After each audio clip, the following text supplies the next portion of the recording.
Morning, everyone. Um, so I know this might be jumping the gun, but I wanted to have you guys start to think about what you're going to do with the surface of your vase. So I'm going to go here to this class, which is your class. Might not be your section, but it is your class. I uploaded this little PowerPoint. I'm going to go through this with you, and so I'm not going to commit you to what you've made a decision today, but you certainly can think about this as you're creating your design or your vase. So most of our vases have like components to them that are maybe similar to each other, and I just wanted to point out a couple of things. Here's some interesting, like adding a cup to the top of a balloon for the very top is kind of interesting. I don't know if you guys have paper cups or plastic ones at home, but that would be an interesting difference between like maybe adding a paper towel roll or something like that. The other thing was I showed you yesterday how to make a cone for the bottom, but here's like a nice big paper foot for the bottom. And I did want to point out, if indeed you do not have a balloon and there's no way you can get one, you could use cardboard, cut it up, tape it together, and use that as your form. Just in case, balloons are out of your realm and you need to use something else. You can cut cardboard. You have to be very careful. You want to cut them in a way that is a design. You don't want it to be too blocky or square.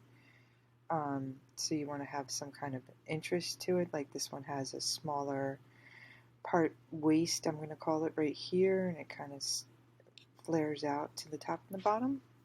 So there's lots of different... Please pardon this interruption. Would all of the sub-teachers please go to the nearest grade level office that you are at? Could you please go to the nearest grade level office that you are near? Thank you. Bye. All right, so you can tell I'm at school. So anyway, I just wanted to point these two things out, that it's not just, you can be creative in your way of developing your form. So here, then there's surface design, right? So what I've noticed is a lot of people rush through this part of their piece. I don't know whether people just get bored with it or what the problem is, but really this is the most important part, or one of the most important parts besides the form. The surface design is incredibly important. So you need to be thinking about it. A lot of people just want to throw stripes up, but let me show you this one that has these stripes, and they're done in a very neat and orderly way. This blue is repeated, the colors are repeated throughout it. They're not, they could have been done freehand, but it seems like maybe they drew their boundaries so that it looks even. It doesn't look, haphazard. Here's one that has cloth kind of glued to the bowl. So they cut out fabric and just use that as almost like collage to the bowl. So another really super simple way, this has been painted with this color and then a marker used to do all the design. So if you're going to do something intricate with design, you might want to consider using markers because you'll have a lot more control over it. Here is cardboard. So this was a cardboard vase, and that's how it's so squared off. But very simple. Look at how this is very simply designed. Painted one color and then used blue to do all these different little designs and nothing, out of the ordinary as far as drawing ability. This one I wanted to show you, it's made out of paper and it's kind of sewn together, it looks like, but it is also paper that's just been collaged together. So the same thing, torn pieces.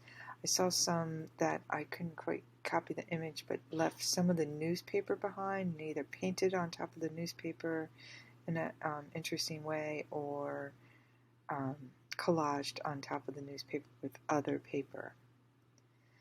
So here's things like, this was cut out and added to this piece, so cut out from a magazine or something, and then just glued right onto the surface.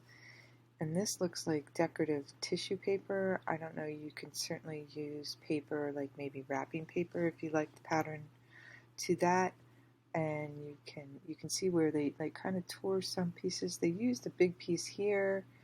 They're applying the glue on top of it so that the whole paper gets wet, so you can put some glue down on your surface and then put glue on the top of the paper that you are adding. And then here's some painting. Again, painting that's not very complicated. This particular bowl, this was a bowl, and then they used cardboard to cut this out. This kind of looks like a sun. And then they just added these little feet on the bottom. Painted all one color, the inside one color, the outside one color, and then this black stripe. And even though not quite perfect, it still doesn't have any, it still has a level to it that is well crafted. The same here with this spiral and these stripes. It's well done. It's not sloppily done. I guess that's what I'm trying to get you guys to understand. Not to rush through this. So for today's assignment, what I want you to do is just simply think about ideas for your surface. If you're thinking about using paper, talk about the design of the paper, or show me an image of the paper you're thinking about using. If you're thinking about using paint, think about what kind of design you might be adding. If you're going to use markers, what is that going to look like? So just a couple of sketches really quick, not anything really super detailed, just start thinking about it. And then the other thing is to just take images of those and upload them to the assignment. So you guys have a great weekend, and I will see you all on Monday.